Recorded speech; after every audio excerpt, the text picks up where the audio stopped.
It seems like it would be so simple to glue up 6 small boards, but actually it's not.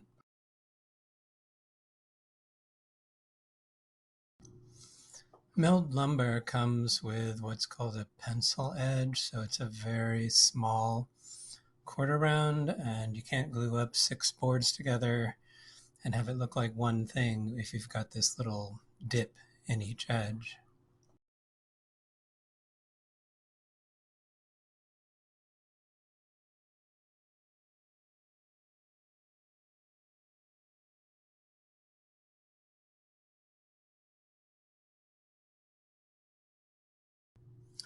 I am making a 16 3/4 inch square out of a very hard wood from South America called red balao. Each of the hundreds of types of wood have their own characteristic, and it takes many hours to understand what that characteristic is.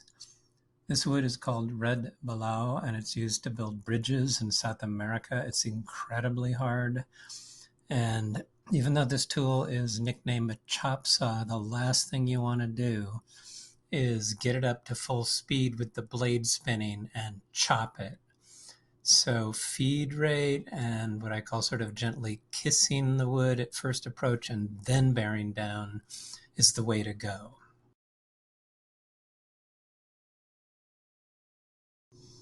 So we're just gluing 6 boards together on the edge. Sounds easy. And yes, you could put glue on the edge and clamp them together and hope for the best. In all likelihood, since the glue is a bit of a lubricant, the levels, the height of the top of each board will vary. So I'm using what's called a domino, and this is an expensive but incredible machine that creates precise tenons. So with these little specially made bricks of wood, I will be sure that when I glue these 6 things together, they don't start slipping and sliding vertically or horizontally.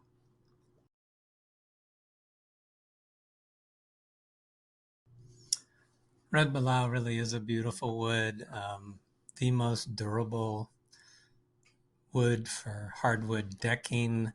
It's expensive, it's tricky to build with, but a deck would last 50 years.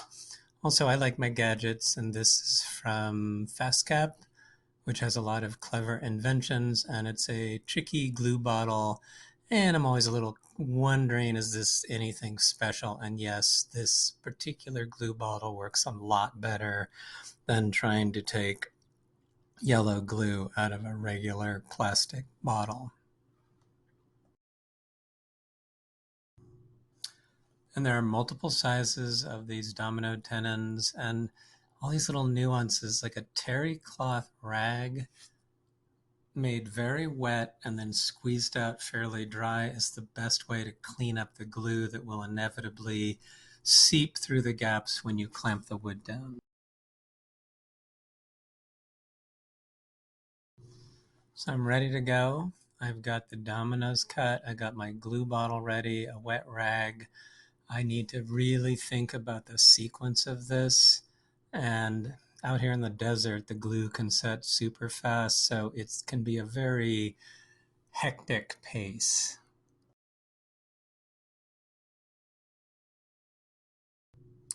There is definitely an art to determining how to get just the right amount of glue. I often apply that medium amount of glue and then smear it with a finger.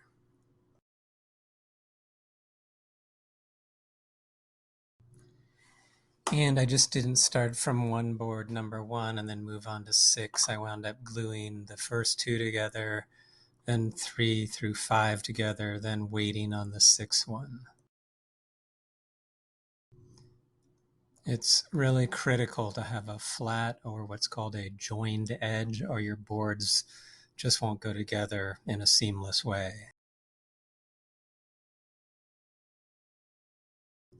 I made this little video because I was realizing all the decades of skill that make this go smoothly, and it still can be stressful, but nothing like the first few times where you're bound to have a couple screw ups, and that's how you learn.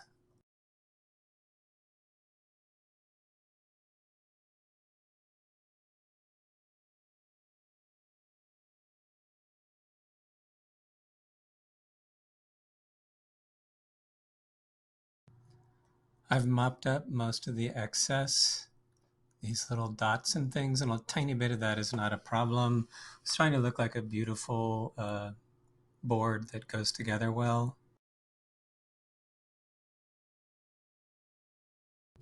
I could probably make a whole video about how to get the clamps on correctly, different clamps, and if they're not centered on the center line of the board, the whole thing can start to cup. But at some point before, as soon as you can, you've got to lift the glue up vertically and wipe down all this gunk on the underside, or that'll just be a nightmare to try and sand it off once it's permanent and set.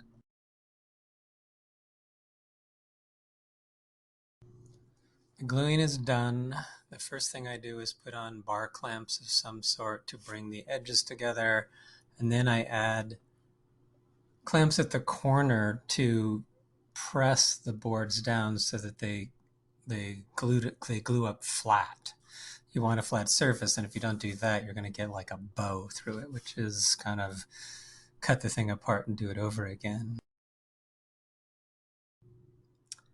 Maybe this isn't rocket science, but with experience, you start to get things right and have a lower level of stress, higher level of success rate. The bar clamps bring the wood together, creating pressure.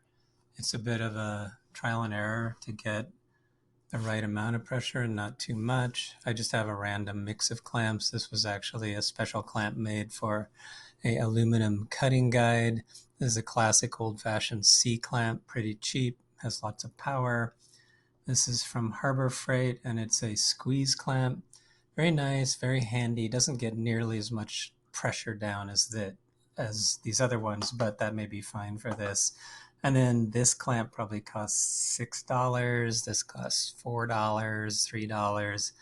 And this is a German clamp, very well engineered, called the Bessie Special Type. It has its place. You don't really need to spend $40 to do what I'm doing here. So I hope that's been useful to some extent. Woodworking is a pleasurable thing. I've enjoyed it my whole life.